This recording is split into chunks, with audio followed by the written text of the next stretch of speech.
The CoinDesk Spotlight is brought to you by Nexo, the place to earn on Bitcoin, Ethereum, and more.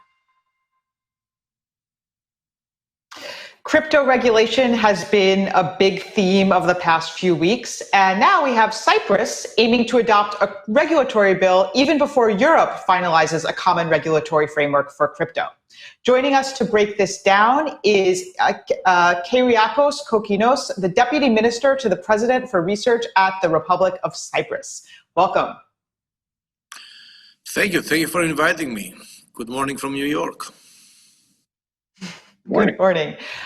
So just for, some people who might not be following these regulatory developments, can you break down in the most simple terms what exactly Cyprus is doing? What are the main features of this regulatory approach? Okay. Before I answer your question, allow me to put things into perspective for the viewers. Cyprus is a small country in the Mediterranean region and is being developed as a regional hub for new disruptive technologies, including blockchain and distributed ledger technologies. So what we're trying to achieve is, it's already a hotspot for blockchain as various assessments on global and European Union benchmarks. Cyprus is considered to be an advanced hotspot for blockchain. What is missing in Europe is the regulatory framework, and Europe is already working on it, and it will be available next year. It's called MiCA, it's the European Regulation for Market and Crypto Assets. What our government is trying to achieve is that, and we're preparing a bill, we call it Umbrella Bill for distributed ledger technology, and the scope of this doesn't extend to regulating crypto assets because Cyprus, being a member state, we will certainly adopt the regulatory framework that will come from the European Union. But we are in consultation and we are working with the European Union to shape this regulatory framework. The risk, not just for Cyprus, but for the whole of Europe, is over-regulation is bad. No regulation or under regulation is even worse. So you need to find the right balance. And this is what exactly this umbrella law is all about, how to make a solid, reliable, and providing a legal certainty framework for, incentivizing and encouraging innovation on technologies like blockchain, or the wider term for us in Europe, we call it DLT, the distributed ledger technologies. Thank you for the valuable context. I was wondering if maybe you could provide some specifics. What are some examples of specific regulation that would fall into this category of, promoting innovation while not stifling it? Like, what are some specific things that Cyprus is recommending? Well, is the taxation. Taxation is one aspect, okay, very important. How do you treat taxation? The property ownership, the initial token issuance, all these are being provisioned. The bill is available for reviewing by anyone because it has been through the public consultation and it's public information. It's considered one of the most a pioneering law. It will be the first in the common law jurisdiction and probably one among them first in the world. And I think that in a nutshell, it provides a legal certainty regarding the property rights for digital assets, as well as how you protect the services in terms of anti-money laundering and wrong treatment of these assets.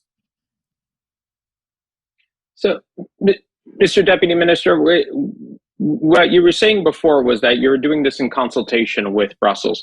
Now, do you see any potential whatsoever that that the EU will regulate in such a manner that you'd have to go back and change the provisions of this bill in any way? And if so, what are some key areas that you think might come into conflict with potential regulation coming out of Brussels?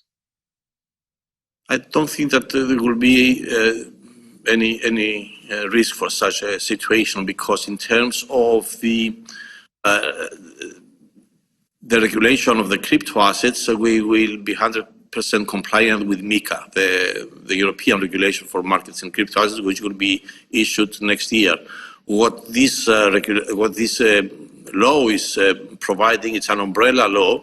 It's quite flexible and high level, so that it extends beyond the regulation of the crypto assets and touches other things. Of course, if there is a need to revisit the law at a later stage, yes, we will do that to be in full compliance and in alignment with the European framework.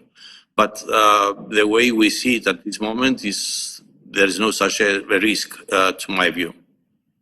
And what is the crypto community like in Cyprus right now? And is it, I guess, do you see it as a competitor with Malta?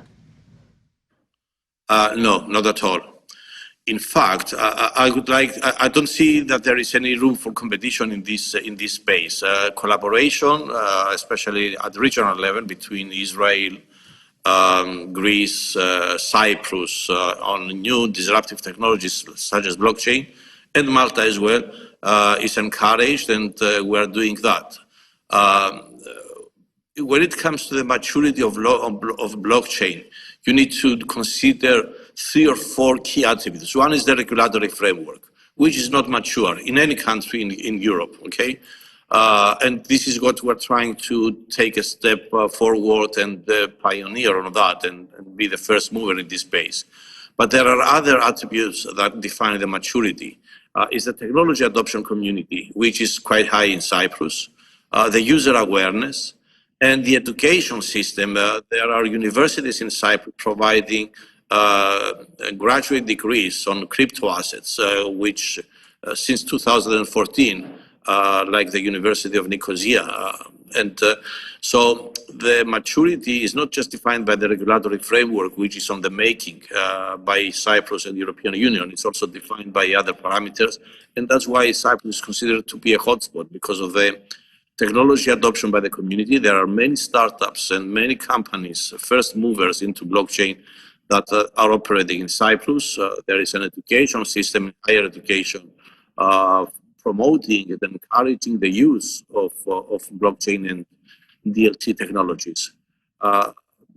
What is missing at the moment, not just in Cyprus, but in the European Union, is a solid regulatory and business-friendly, not over-regulated environment, and this is what we're working on. Mm-hmm.